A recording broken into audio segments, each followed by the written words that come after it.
I did not think in my mind that this was going to be this easy on one sip through. What's going on, everybody, and welcome back to Bourbon of the Week. My name's Chris. I'm going to be your host for today. Today we have the Knob Creek 18 year. Now we've already had the 15 and the 12 year. We're going to put these up against each other blind during this week's Bourbon Bomb of the Week. We'll get rid of those for right now. But I gotta say, I just put out a video recently on my top 5 bourbon pet peeves, or whiskey pet peeves, I suppose, and boxes were one of them. If that's raising the price on my bottle, I don't really care about the box. Get rid of it, drop the cost $15, because when we get into price on this, you're going to realize that they would like to save a little bit of money when it comes to the MSRP on this. But everybody knows, before we get started on all of that, time for the traditional sip. Cheers, y'all.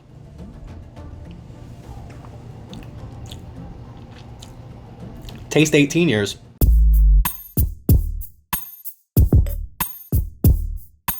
So here we go, we've got Knob Creek 18 year. This does say right on the tag here, the 30th anniversary of Knob Creek. This was released in 2022. They obviously started Knob Creek in 1992, so that's why it's 30 years later, and they're putting out an 18-year-old bottle. Now, I don't mind 18-year-old age statements. I don't normally like anything over that 13, maybe 14-year mark, because it starts to get a little bit overdone for me when it comes to the oak. That's what I experienced on the 15 year. I thought it was way overdone with the oak. I thought it was way too oak forward, and you couldn't really move past that. Now, I've heard that the 18 is better. This is my first time trying it, so let's pour this up. Well, we already did that part, and let's see how this does strictly on drinkability at 100 proof. We do know this is coming from Jim Beam, 77% corn, 13% rye, 10% malted barley. I don't remember if I said that or not. I mean, drinkability is exceptional on this. It definitely doesn't drink over 100 proof. I don't normally put things a lot under 100 proof anymore, because in my mind, it just feels like once you start drinking 120, 130 every night, then it just seems like 100 proof is like, I don't know, 100 proof. At the end of the day, it doesn't really feel like much is getting down into that 80 or 90 proof after you're drinking that high, because you kind of always want to guess a little bit high when you're drinking that high. I think this drinks right around or at its proof. I will say it's a little bit under its proof if I had to blind this and you handed this to me. And then if you put it up against some other bottles that were 120, 125 proof, that's when I would start to be like, okay, this might be under 100 proof. But now that I'm sipping it, I don't think it's too much under that. Let's take one more sip. Yeah, again, a little bit of burn in the back of the throat, but nothing that really coats the mouth or makes me like want to cough or gives me any type of Kentucky hug or anything like that. So when it comes to drinkability, as you know, we give it an 8.0 if it drinks right at its proof. I do think we're going to go slightly above 8.0. I'm not even going to waste your time on this one. I'm pretty sure I can nail this. Let's go like an 8.12 when it comes to drinkability on this. Again, it's only 100 proof. It's not those 120 Knob Creeks that we get, any of those single barrels or anything like that. So at 100 proof, it drinks right at 100 proof. 8.12 seems like a fair spot. And up next, that's going to bring us into taste on this. And while I do have to say I think this drinks exceptionally better than the 15 year, I almost feel like it's a little bit less complex than the 15 year. So let me explain what I mean by that. The 15 year was definitely over oaked, but it did have those other flavors. They were just masked by that oakiness. This one, not over oaked at all. I think for 18 years, I was actually expecting much more oak with this. You do get your vanillas, your caramels. You don't really get a lot of rye spice with this. And that's what I mean. It almost seems one dimensional. You get some sweetness and you get some oak. You get some more sweetness, you get some oak. There's no dryness, there's no tannins, which you know I don't love. But at the end of the day, this seems a little bit less complex than what I'm used to coming out of Knob Creek.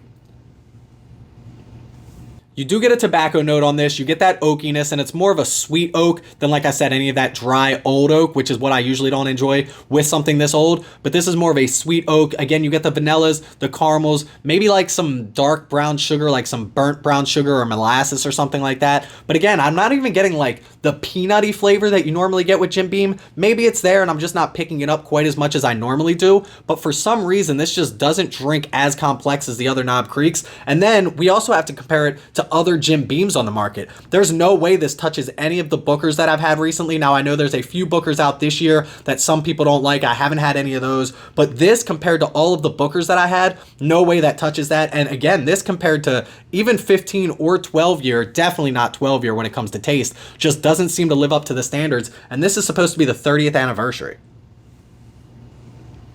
Yeah, I mean, I'm going to say good, not great. We give it a 7.0 if it's drinking average, and I think this is drinking pretty average when it comes to taste. Nothing exceptional about this. If you handed me a glass of this, I would be like, yeah, this is a pretty good whiskey. What is it? If you told me it was this bottle at this price, I would be very disappointed. So let's give you a score and get right into price on this now. I'm going to finish this off and take one more sip.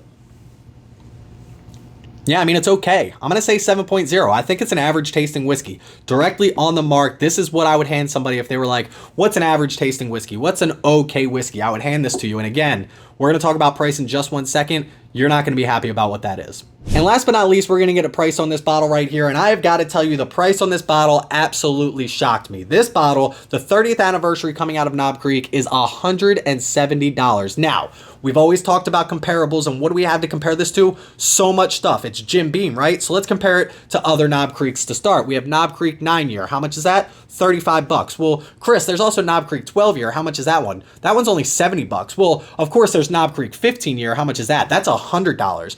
But Chris, what about those Knob Creek single barrels 120 proof? They've got to be up there in the $170 range, right? No, those are also $70. What justifies them putting a $170 price tag on this? Absolutely nothing, if you ask me. It's kind of disgraceful, and I'm kind of upset about it, if you can't already tell. Listen, I know age means time and time means money, but the math just doesn't seem to be mathing for me. I understand 9-year at $35, that makes perfect sense to me. But then you take a 12-year, you add 3 years to that, and you double the price. Well, okay, so if we add 3 years to that, it should go from 70 to 140, right? But it doesn't. It goes to 100. Well, let's add 3 years to that. Should we double that, 100 to 200? Well, they don't quite do that either. They go to 170. But there's also Knob Creek single barrels on the market at 120 proof that I think are a lot better than this, depending on what single barrel you get. And those are also only $70. It just doesn't seem to fall in line. And yeah, you get a cool little box with it, which says Knob Creek on the side and limited edition and has a little chain thingy on the back, and you can show off to your friends. But again, I don't care about the boxes. I care about the whiskey inside of this. And at the drinkability we've got here and the taste that we've got here, there's no way that you can justify $175, or I'm sorry, $170 for this bottle. So we figured it out last week, right? 7.0 is the average price score on a $50 bottle of whiskey if everything else in that bottle is average, drinkability and taste. This is pretty much average with drinkability and taste, but more than 3 times the score when it comes to a $50 bottle of whiskey. That means we've got to drop this way below that 7 mark. I'm going to put this easily in the 4s, at highest 4.5, but I think it deserves to be closer to like a 4.35 when it comes to price on this. $170 is just ridiculous. I have to know in the comment section below, if you bought this bottle for $170, were you happy with your purchase? Did you say, well, it's a pretty good bottle of whiskey, I don't mind paying the $170 to keep it on my shelf? Or were you as disappointed as I was when it comes to this bottle? But let's find out which one I like the best between this, the 15-year, and the 12-year in this week's Bourbon Bomb of the Week, and let's do it blind.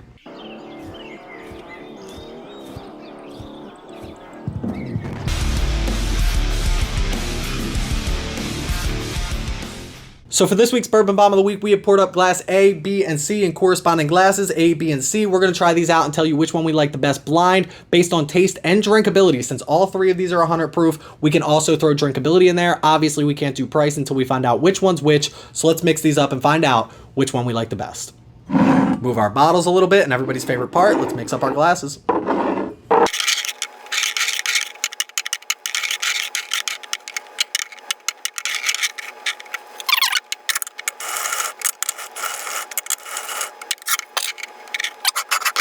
So here we go, we have bottle A, B, and C. We have glass A, B, and C somewhere under here. We don't know which one's which. We're going to start over here. We're going to go through once, maybe twice, probably 3 times and figure out which one we like the best. Let's do it.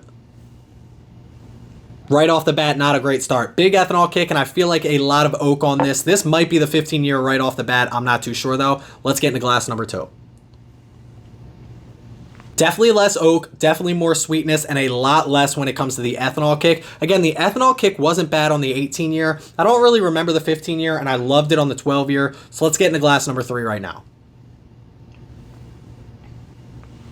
I did not think in my mind that this was going to be this easy on one sip through. I thought I was going to have to take multiple sips of each one of these glasses to figure this out. But right now, and this, I'm going to go back to it, but right now, this is the 15-year, this is the 12-year, this is the 18-year. Now, the 15 and the 18-year, if that's what these are a lot closer than I thought they were going to be, but the 15 is just out of this. I just don't even think that this is that good. This right here, I'm going to already tell you, let's take one more sip. I can't call it this early. So here's the deal. This one and this one are very similar when it comes to the flavor profile. This one is just over oaked, if you ask me, and that was what I got off the 15 year. So as of right now, I'm going to guess, I'm going to put this one in the back burner just because I feel like that's the 15 year, and I'm going to put these ones a little bit ahead because I don't know which one's which when it comes to actually 12 and 18 year, and I don't know which one I like better yet. We still have drinkability and taste to go off of, so let's try these two. I mean, glass number 2 is exactly what I love about bourbon. You get sweetness, you get rye spice, you get the oak on the end, but it's not overwhelming. This glass right here, and at 100 proof, I still think it drinks way under its proof. I shouldn't say way under its proof, but definitely under its proof compared to these other two. I mean, here's the deal. Personally, I think this is the 15 year. And what we're going to do is we're just going to figure out which one this is right now before we pick our favorite out of these two. Because I really want to hone in on these two right here. So I feel like getting this out of the way, getting this distraction out of the way will really help us. So let's figure out what this is. Again, A, B, and C. This is glass B, as I called it. This is the 15-year Knob Creek. This isn't good. This is not good whiskey. It's only $100, so if you wasted $100, it is what it is. But the question becomes, I don't even know where to put this. I don't even want to finish that. Which one of these is which? Because right now I'm leaning towards this one, but after I tried this one again, it's not that bad, and I thought it was going to be worse. If this is the 12-year and this is the 18-year, they're very close when it comes to both taste and drinkability. The only difference is one of these glasses is $70 and one of these glasses is $170, and neither one of these justifies a $100 price jump. So if you have the Knob Creek 12-year on your shelves all the time, you have Knob Creek single barrels at $70 on your shelf all the time, I can guarantee you no matter the outcome of what we pick here, you should pick those up over the Knob Creek 18-year. That's delicious. It might be my winner right now. I gotta tell you, it's close.